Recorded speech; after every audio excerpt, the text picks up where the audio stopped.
Yeah, hello everyone. This is Yogesh Nandiva and welcome to my YouTube channel. Today I am going to tell you about the vocabulary measurements. At the end of this particular session, you will be able to know and understand the vocabulary and the various factors which affects the vocabulary. The contents also consist of the same, that is introduction, vocabulary, and the factors which affect the vocabulary. We know that the concrete is made up of the various ingredients, materials, like cement, sand, coarse aggregate, water. Admixture, it is choice. It may be or may not be added while making a concrete. Concrete is fresh concrete, or the fresh concrete is also called as a plastic concrete. It's just prepared concrete. When you mix all the ingredients like cement, sand, coarse aggregate, and water. So after mixing all these ingredients, the freshly obtained concrete is called as a plastic concrete, and we can give a desired shape according to our requirements. It may be of a rectangular, it may be of a circle, it may be of a triangle. Any desired shape we can give to a fresh concrete, and it is moldable into any shape. The relative quantities of the cement, like aggregate and water mixed together, they control the properties of a concrete in the wet state and also in a hardened state. Workability, it is very important as far as the fresh concrete is concerned. It can be defined as the ease of a placement, and workable concrete means the concrete which can be placed and compacted easily without any segregation. Workability is very important property of the fresh concrete. Workability can be defined as the ease of a placement.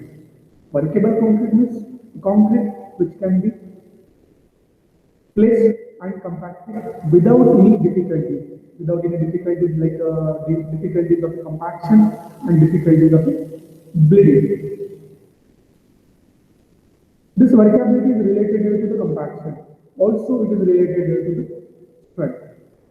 The desired workability is not same for all the type of a concrete. If you prepare the different mix, like M25, M30, M40, M50, M60, like on up to the M80 or more than if it is required. So the workability is not same for all the grades.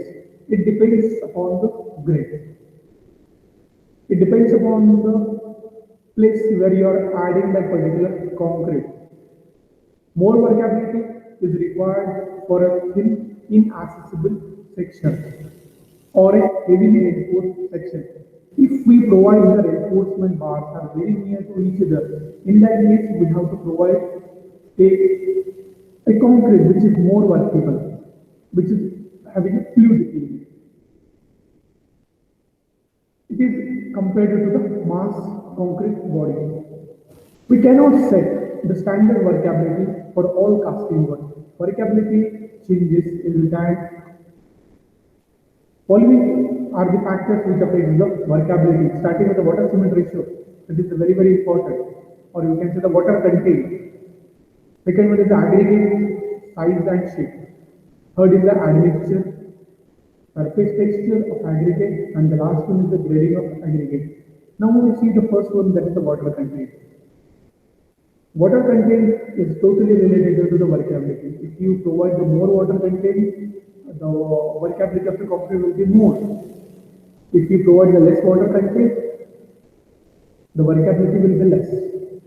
But there are some advantages and there are some disadvantages too. If we contain the water, if you provide the more water content, its adverse effects will be on strength. Second one is the bleeding, and third one is the cement slurry. Okay, so if you add more water content, so the strength of concrete may get reduced. If you add more quantity of a water, that too in a concrete, it may cause the bleeding in a concrete. And third effect is cement slurry. It will try to come out from the joints which are there in a formwork. Workability of the concrete increases with increase in water content. Higher the water content per cubic meter of a concrete, the higher will be the fluidity of the concrete, and which is one of the most important factors which affects the workability. Next one is aggregate shape and size. Now, first one is the shape. The bigger shape,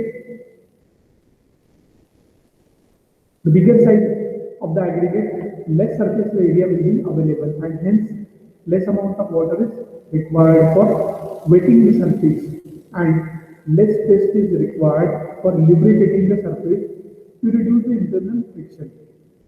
That's why, or we can say that hence the smaller aggregates are less workable compared to larger size aggregates. Next one is the shape.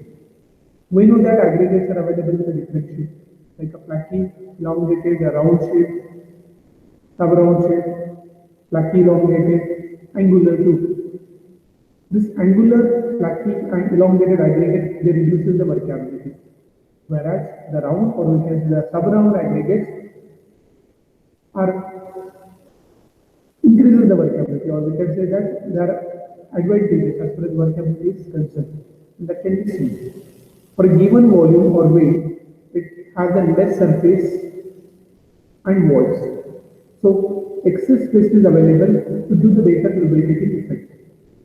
Due to the round shape, it has a less friction resistance, whereas in case of a flaky and angular, this is not possible. Because of this reason, round aggregates show a high workability as compared to the other shaped aggregates. Admixture, they play a great role in workability. If we provide the less water content, but if we provide the admixture in it, then the workability can be achieved. So various admixtures are available in the market and which are used in the construction activities like plasticizer and super plasticizer. They are a very important one to improve the workability. Also, the air impregnant, which also used to increase the workability. Pozzolanic materials are also used to improve the workability.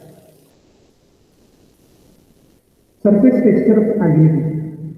It is very, very important because the influence of the surface texture on workability is due to the fact that rough aggregate has more surface area than smooth aggregate of the same volume.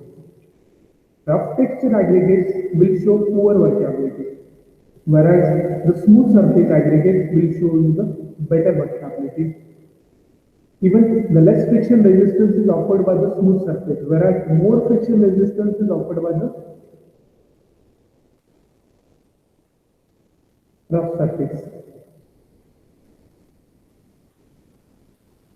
Next one is the grading of aggregate. We know that the grading can be done in a three ways: well graded, poorly graded, and single size. As far as the single size is concerned, all the ingredients, or we can say that all the aggregates are available at the same size. That can be seen from this particular picture. Here, if you consider these are the aggregates, so all the aggregates are of the same size. Whereas the second picture represents the poorly graded. Here, all the aggregates are of again same size. Some are of a bigger size, some are of a smaller size. Again, this is not suitable. Whereas this third picture indicates the well-graded aggregate. In this particular picture, you can see that the bigger size aggregate, then smaller size aggregate, then again smaller size aggregate, and again or we can say the again smaller size aggregate. So these are very, very important as far as concreting is concerned. So grading of aggregate has the maximum influence on workability. The better the grading, less amount of the void change. So we can see that in this well-graded aggregate, the voids are very, very less. When total voids are less, excess paste is available to give the better lubricating effect. With excess amount of a paste, the mixture becomes cohesive and fatty, which prevents segregation of the particles. Here we can find that the particles will get segregated. Here more paste is required. Here very less paste is required. Okay. So That's it for today's session. I hope you understood what is workability and what are the various factors which affect the workability. Thank you. We'll see you in the next session. Till then, take care. Bye bye.